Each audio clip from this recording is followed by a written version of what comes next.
आजचा दैनिक मन्ना. परमेश्वराची स्तुती हो. नवा दिवस नवी आशामध्ये तुम्हा सर्वांचं स्वागत आहे. घेऊन वाचूया पहिला किरंतीकार 16:13. सावध असा, तुमच्या विश्वासात बळकट राहा. सावध असा, तुमच्या विश्वासात बळकट राहा. आज परमेश्वराचं वचन आपल्याला म्हणतो. तर परमेश्वर आपल्याला सावध करत आहे. परमेश्वर आपल्याला सांगत आहे की आपण सावध राहायला पाहिजे. या वेळेत हे जे शेवटचे दिवस आहे, अंतिम दिवस जे आहे, याच्यामध्ये परमेश्वर आपल्याला सांगतोय की सावध राहा. कारण की या क्षणामध्ये परमेश्वराच्या आगमनाच्या पहिले काय होईल माहिती आहे का? शत्रू आपल्याला येशूपासून लांब करायसाठी खूप सारे प्रयत्न करेल आणि त्या आपल्याला येशूपासून लांब करायसाठी खूप सारे ते षडयंत्र रचतील.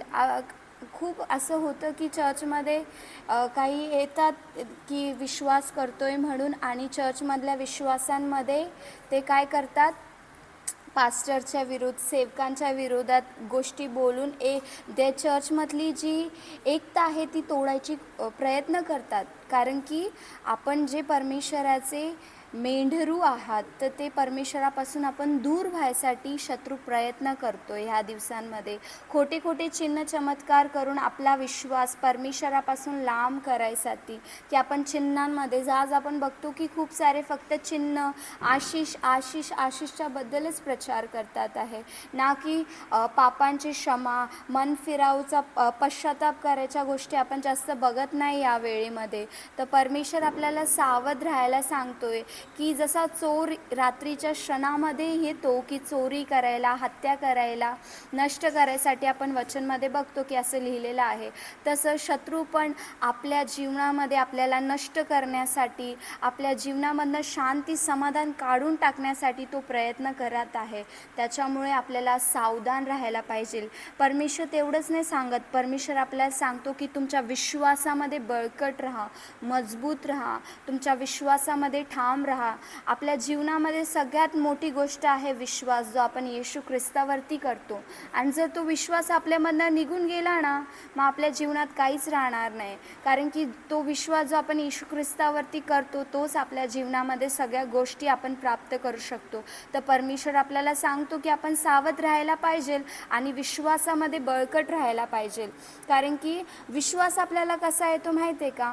येशूवर तुम्हाला विश्वासामध्ये जर मजबूत व्हायचं असेल तर तुम्हाला परमेश्वराच्या वचनांना वाचावं लागेल.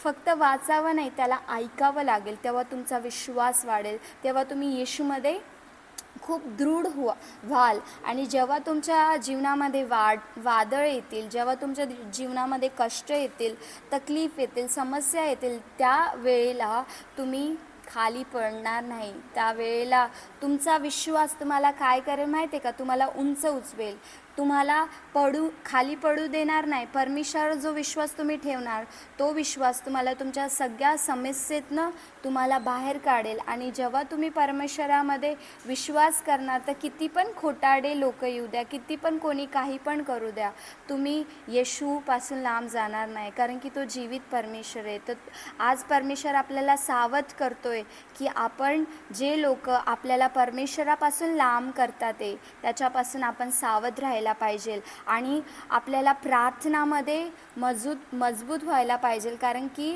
जर आपण प्रार्थनामध्येच राहिलो तर जे पण शत्रू आपल्या विरुद्ध योजना करतील ते सगळे नष्ट होतील.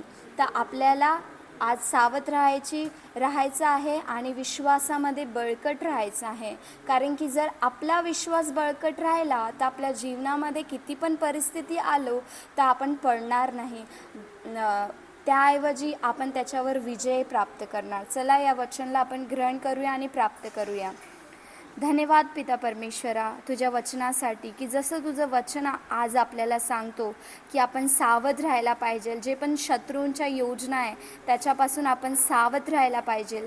विश्वासात बळकट व्हायला पाहिजे. परमेश्वरा, विश्वासात आपण कसे बळकट होणार? प्रार्थना करून, तुझे वचन वाचून आणि ऐकून परमेश्वरा विश्वासात बळकट होणार. तर बघणाऱ्या सगळ्यांसाठी मी प्रार्थना करते परमेश्वरा, त्यांच्या विश्वासाला तू वाढव परमेश्वरा. हालेलुया. त्यांच्या प्रार्थना जीवनाला तू वाढव परमेश्वरा आणि तुझ्या नावाची महिमा कर राजा. येशू ख्रिस्ताच्या नावाने प्रार्थना ऐक माझ्या स्वर्गीय पिता. आमेन.